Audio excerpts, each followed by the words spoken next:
Market లో invest చేసి మీ డబ్బులు డబుల్ చేసుకోవాలనుకుంటున్నారా? సుందరరామిరెడ్డి గారి సెమినార్ కి అటెండ్ అవ్వండి. నమస్తే, welcome back to Suman TV. Present మనతో పాటు ఉన్నారు certified wealth manager Sundar Rama Reddy గారు. నమస్తే సార్. నమస్తే అండి. సార్, ఒక మంచి బ్రేక్అవుట్ ట్రేడ్ సెట్ చేసుకోవాలి అని అంటే ఉండాల్సినటువంటి లక్షణాలు ఏంటంటారు? బేసికల్గా స్టాక్స్ అంటే పర్ డే అంటే 1 ATR మూవ్ అవుతూ ఉంటాయండి. ATR అంటే యావరేజ్ టు రేంజ్ అనమాట. అంటే ఒక స్టాక్ పర్ డే ఎంత మూవ్ అయ్యే ప్రాబిలిటీ ఉందని ముందే మెజర్ చేసుకోవటం. ఓకే, అంటే ఫర్ ఎగ్జాంపుల్ రిలయన్స్ ఉందనుకోండి, పర్ డే 30 రూపీస్ మూవ్ అవుతుంది. వెనక కావచ్చు, ముందుకు కావచ్చు. నిఫ్టీ ఉందనుకోండి, రఫ్గా 250 పాయింట్స్ మూవ్ అవుతుంది. ఓకే, ఇట్లా ప్రతి దానికి అది ఎంత మూవ్ అవుతుంది అని చెప్పేసి మనం ముందే మెజర్ చేయొచ్చు అనమాట. అంటే ఈ called ATR, average to range అనమాట. ఓకే, సో మీరు ఏదన్నా స్టాక్ తీసుకుందాం అనుకున్నాం అనుకోండి, అసలు ఎందుకు తీసుకుందాం అనుకున్నారో క్లారిటీ ఉండాలి. నార్మల్గా అయితే ఒక ATR ఎలాగో మూవ్ అవుతుంది. అది నాకు అలా కాదు, చాలా ఫాస్ట్గా ర్యాపిడ్గా మూవ్ అవ్వాలి. ఎవరైనా సరే ఎందుకు తీసుకుంటారో ఒక స్టాక్ని అంటే షార్ట్ టర్మ్లో తక్కువ టైంలోని ఎక్కువ మూవ్ జరిగింది కాబట్టి మనం తీసుకుంటాం. ఫర్ ఎగ్జాంపుల్ నాకు 20% కావాలి అనిపించింది అనుకోండి, అసలు ముందు అది 20% మూవ్ అవుద్దని మీరు ఎందుకు అనుకుంటున్నారు? ఓకే, యూజువల్గా ఏ స్టాక్ అయినా సరే సినిమాకు స్టోరీ బోర్డు ఉన్నట్టే ఆ స్టాక్స్ కూడా ఒక క్యాటలిస్ట్ ఉంటుంది. క్యాటలిస్ట్ అంటే లైక్ ఒక ట్రిగ్గర్ అనమాట. ఒక ట్రిగ్గర్, ఏదో ఒక ట్రిగ్గర్ ఉంటుంది అనమాట. అది ఇట్ లుక్ లైక్ మనం ఇప్పుడు హ్యూమన్ లైఫ్ సైకిల్ గోల్స్ ఎలా ఉంటాయో, like school, inter, degree, job, marriage, వీటిని క్యాటలిస్ట్ అంటాం. అంటే ఆ టైం కల్లా కొత్త ట్రిగ్గర్ అవుతా ఉందన్నమాట. స్టాక్స్ కూడా అంతే, ఏదో ఒక ఎర్నింగ్ పెరిగే సంఘటన ఏదో ట్రిగ్గర్ అవుతుంది. అది కొత్త ప్లాంట్ ఓపెనింగ్, కొత్త సేల్స్, లేదా మార్జిన్స్ పెరగటం, వేరే కంట్రీలకు ఎక్స్పోర్ట్ చేయటం, లేదా కొత్త మేనేజ్మెంట్ మారటం, లేదా గవర్నమెంట్ వాళ్ళు నేరుగా ట్యాక్స్ తగ్గియటం, ఏదో ఉంది. వీటన్నిటి వల్ల కాంట్రిబ్యూషన్ వల్ల ఏంటంటే స్టాక్స్ కంపెనీ యొక్క లాభాలు పెరగబోతున్నాయి. అలాంటి ఏదన్నా ఒక న్యూస్ దాన్ని ఎఫెక్ట్ చేస్తుందన్నమాట. వచ్చినప్పుడు స్టాక్స్ ఫాస్ట్ మూవ్ అవుతాయి. ఎందుకంటే కొత్త స్ట్రక్చర్స్కి కొత్త తగ్గట్టు మూవ్ అవ్వాలి కదా, అందుకోనమాట. అందుకని మీరు ఏదైనా స్టాక్ని తీసుకునేటప్పుడు అసలు ఎందుకు ఈ స్టాక్ పోతుంది అనుకునే క్లారిటీ ఉండాలి. జనరల్గా 1%, 2% మూవ్స్ అయితే ఎవరిడే జరుగుతాయి పైకి కిందకి. బట్ నీకు కావాల్సిన 1%, 2% కాదు, షార్ట్ టర్మ్ పాయింట్ ఆఫ్లో 20-30 కావాలి. కాబట్టి ఆ కంపెనీస్ ఎందుకు స్ట్రాంగ్గా మూవ్ అవుతాయో మీకు క్లారిటీ ఉండాలి. అంటే మీకు న్యూస్ బేస్డ్ ఉన్నట్టునే పట్టుకోవాలి, ఏ పడితే పనికి రావన్నమాట. రెండోది, ఇన్స్టిట్యూషన్లో ఆల్రెడీ దాంట్లో అడిగిపెట్టినట్టు ఎవిడెన్స్ ఉండాలి నీ దగ్గర.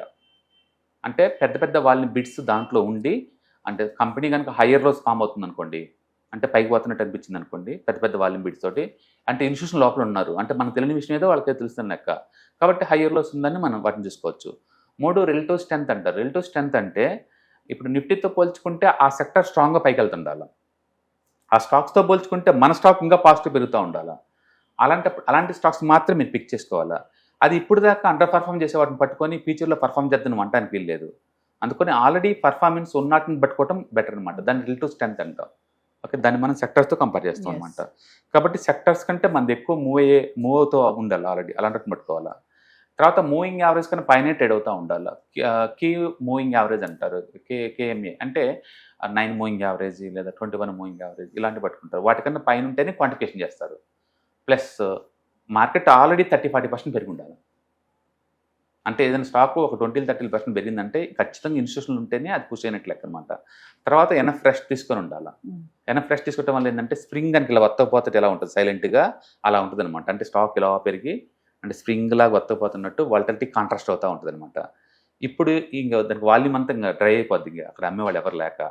ఇప్పుడు ఇన్స్టిట్యూషన్ మళ్ళీ కావాలి అని బిడ్ ఎత్తే అప్పుడు అది బ్రేక్అవుట్ అవుతుంది అనమాట. అందుకని ఒకటి బ్రేక్అవుట్ ఎందుకు అవుతుంది అంటే మీకు దాని ముందు అనాటమీ తెలిసి ఉండాలా, బ్రేక్అవుట్ అప్పుడు అనాటమీ తెలిసి ఉండాలా, బ్రేక్అవుట్ అయిన తర్వాత ఏం జరుగుతుందో కూడా నీకు క్లారిటీ ఉండాలా.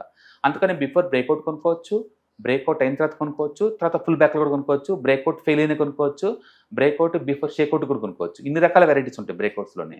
కాబట్టి ఒక మంచి స్టాక్ని, బ్రేక్అవుట్ స్టాక్స్ని ఐడెంటిఫై చేసుకోవాలంటే ఒకటి మూవింగ్ యావరేజ్ కన్నా పైన ఉండాలా, రిలేటివ్ స్ట్రెంత్ బాగుండాలా, ఆ కంపెనీకి ఖచ్చితంగా స్టోరీ ఉండాలి, అంటే క్యాటలిస్ట్ ఉండాలి ఏదో ఒకటి, దానికి ఎర్నింగ్స్ ఇంప్రూవ్ అవ్వటం ఏదో ఒకటి ఉంటుంది అనమాట. అలాంటి ఉన్నట్టు పట్టుకోవాలా. ఇన్స్టిట్యూషన్లో ఆల్రెడీ అడుగుపెట్టినట్టు ఎవిడెన్స్ ఉండాలా. అంటే దాంట్లో పెద్ద వాల్యూమ్ బిట్స్ ఉండి హయ్యర్ లోస్ ఫామ్ అవుతూ ఉండాలా. అన్నిటికన్నా సింపుల్ చెప్పాలంటే స్టాక్ 1 year హై దగ్గర ఉందనుకోండి, బాగున్నట్లు లెక్క అనమాట. అంటే స్ప్రింగ్లా కనుక ఒకే ప్లేస్లో కనుక కపుల్ ఆఫ్ మంత్స్ కనుక ఆగితే కనుక అది వదిలితే ఇప్పుడు ఫాస్ట్గా పోద్ది అనమాట. ఎక్కువ ATR అనేది తీసుకోవడం వల్ల ఏంటంటే తొందరగా మూవ్ అయ్యే ఛాన్స్ ఎక్కువ ఉంది. కాబట్టి మనం వీటన్నిటిని క్లూగా తీసుకొని ఒక స్కానర్ రన్ చేసుకుంటే కనుక నీకు దొరికే ఛాన్స్ ఉంది. కాబట్టి ఒకే స్టాక్ నీకు కొన్ని 5 సంవత్సరాలు 2 సంవత్సరాలు పనికిరావు. ఒక 1 ఇయర్‌లో ఒక స్టాక్ జోలికి పోయామంటే అది బ్లాస్ట్ అయిందనుకోండి 10-15 డేస్ అయితే పనికిరాదు మనకి. మళ్ళీ తర్వాత రెస్ట్ తీసుకోవటం, మళ్ళీ ఇంకో సెటప్ రెడీ అవ్వడం చాలా టైం పడుతుంది. మంచి సెటప్స్ సంవత్సరం మొత్తం మీద నీకు 4, 5 దొరుకుతాయి. రోజేం దొరకవు నీకు, మంచి సెటప్స్ 4, 5 దొరుకుతూ ఉంటాయి అనమాట. ఇప్పుడు వాల్యూమ్ అన్నారు కదా సార్ మీరు, ఈ బ్రేక్అవుట్ ట్రేడింగ్ లో వాల్యూమ్ ఎందుకు అంత ఇంపార్టెంట్? నో, స్టాక్ మార్కెట్ లో 2 విషయాలు ఇంపార్టెంట్. ఒకటి ప్రైస్, 2 వాల్యూమ్. ప్రైస్ ఏం చెప్పిద్ది అంటే దీనికి డిమాండ్ ఉందా లేదా చెప్పిద్ది. డిమాండ్ ఉంది అనుకుందాం, ఎంత డిమాండ్ ఉంది క్వాంటిఫికేషన్కి మనం వాల్యూమ్ వాడతాం. వాల్యూమ్ అంటే ఏంటి? నెంబర్ ఆఫ్ ట్రాన్స్ఫర్స్, కొనేవాళ్ళు అమ్మేవాళ్ళు ఎంతమంది ఉన్నారు దాంట్లో. అందుకని వాల్యూమ్ పెరుగుతుంది అనుకోండి అంటే పార్టిసిపెంట్స్ యొక్క ఇంట్రెస్ట్ పెరుగుతుంది దీని మీద, కాబట్టి ఇది ముందు పోయే ఛాన్స్ ఉంది. అందుకని మీరు ఏదైనా స్టాక్ కలిసి ముందు చూడాలంటే లేదు, వాల్యూమ్ అబ్నార్మల్గా వస్తుందో చెక్ చేసుకోండి. వాల్యూమ్ కనుక రాకపోతే కొనమాకండి, ఎందుకంటే వాల్యూమ్ లేకుండా మూవ్ అవ్వదు, దానికల్ చుట్టూ కూడా వేస్టే. అంటే మా ప్రొఫెషన్లో 80% అంతా వాచింగ్లోనే సరిపోద్ది. మంచి సెటప్ కోసం ఎత్తుక్కోవటం, వాటి కోసం ఐడెంటిఫై చేయటం. ఈలోపు మళ్ళీ నిఫ్టీ బాగలేదనుకోండి, నిఫ్టీ మళ్ళీ పోస్ట్పోన్ అవుతుంది. నిఫ్టీ కనుక వర్కౌట్ కావట్లేదు అనుకోండి, నిఫ్టీ కనుక హెల్తీగా లేదనుకోండి, ఏ సెక్టర్స్ పనిచేయవు, అన్నీ వెనుకబోతాయి అనమాట.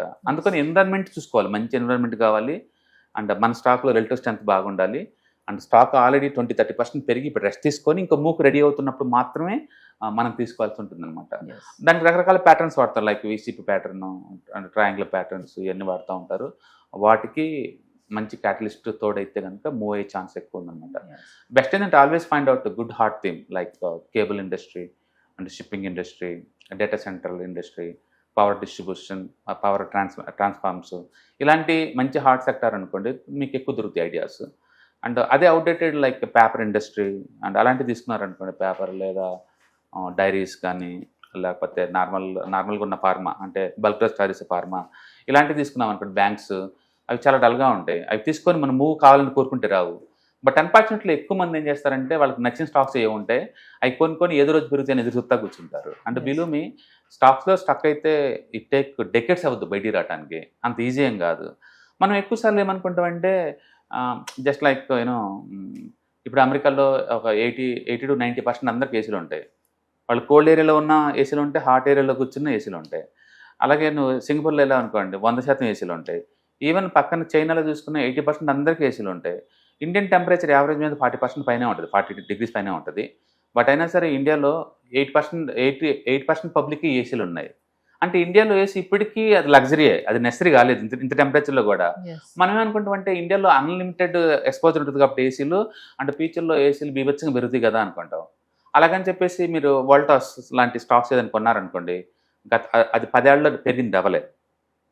లాస్ట్ అంటే 2017లో 600-650 ఉండేది, ఇప్పుడు మనం ఉంది 2026లో ఉన్నాం, అది ఇప్పుడు ఉంది 1300. అంటే 10 ఏళ్ళ క్రితం పెడితే ఇప్పుడు నీకు వచ్చిన అమౌంట్ ఎంత అంటే 1x వచ్చింది. బ్యాంక్లో పెట్టినా 1x వస్తాయి కదా. మరి అప్పుడు ఇండియాలో టూ మచ్గా ఏసీకి డిమాండ్ ఉండి కూడా అండ్ ఏసీలు టారేసే కంపెనీలు ఇన్వెస్ట్ చేసినా సరే నీకేమొచ్చింది? ఏమి రాలేదు. అందుకని జనరల్ స్టోరీలు ఇక్కడ వర్క్ చేయవు. You required lot of stuff అనమాట. అనలిటికల్ స్కిల్ ఉండి చార్ట్ని అనలైజ్ చేయడం ద్వారా పట్టుకోవటం తప్ప జనరలైజ్గా ఇండియాలో 10% పబ్లిక్ స్టాక్ మార్కెట్లో ఉన్నారు కాబట్టి డిమాట్ అకౌంట్ స్టాక్స్ డిమాండ్ వస్తుంది, బ్రోకర్ స్టాక్స్ డిమాండ్ వస్తుంది అనుకుంటాం. ఏసీలు లేవు కాబట్టి ఫ్యూచర్లో ఏసీలు కొంటారు కాబట్టి అవి ముందు పోతాయి. ఇటు జనరలైజ్ కాన్సెప్ట్లు అస్సలు పనిచేయవు. లాంగ్ టర్మ్ కూడా పనిచేస్తాయి అంటే ఖర్చు చేయడం కష్టమే.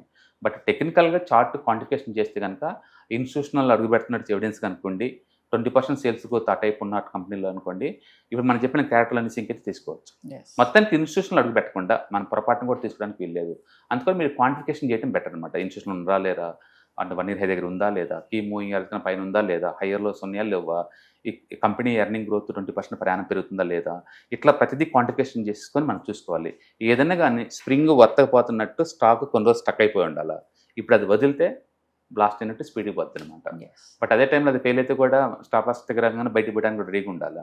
అందుకని ప్లాన్ చేయటం అండ్ స్కానర్ రన్ చేసుకుని ఐడెంటిఫై చేయటం అండ్ ఎగ్జిక్యూట్ చేయటం, మనీ మేక్ చేయటం, 4 డిఫరెంట్ టైప్ ఆఫ్ ఎక్స్పీరియన్స్ కావాలి. And it take too much time అంట. మీరు ఎప్పుడైనా స్టాక్ మార్కెట్లో ఒకే ట్రేడింగ్ మెథడ్ పట్టుకొని, ఒకటే ట్రేడింగ్ స్టైల్ తీసుకొని, ఒకే ట్రేడ్ సెటప్స్లో వందలాది ఎగ్జాంపుల్ అబ్జర్వ్ చేయడం ద్వారా నీకు దాని మీద గ్రిప్ వస్తుంది. ఉదయం సాయంత్రం చేసే పని ఏముంది, ఒకటే పని కదా. అందుకని మీరు చార్ట్లు చూసే కొద్ది ఏంటంటే మీకు ఆ స్పాంటేనియస్ వచ్చింది అనమాట. ఎస్. నెక్స్ట్ స్పాంటేనియస్గా ఐడెంటిఫై చేస్తారు, ఇది బాగుంది స్ట్రక్చర్, దీంట్లో పెట్టొచ్చు అనేది. ఇంకా ఫర్దర్ ఏంటంటే మీరు సిచ్యువేషన్ అవేర్నెస్ చూసుకోవాలి, అంటే నిఫ్టీ సపోర్ట్ చేస్తుందా లేదా. నిఫ్టీ సపోర్ట్ చేస్తుంది అనుకోండి, అది వర్కౌట్ అవుతుంది. ఎస్. ట్రేడింగ్లో ఉన్న బీట్ ఏంటంటే 100 సార్లు ఫ్లాప్ అయినా ఒకసారి హిట్ అయితే చాలా డబ్బులన్నీ బాటుకుని తిరిగి తెచ్చుకోవచ్చు అనమాట. అలాంటి కాన్ఫిడెన్స్ ఉంటుంది.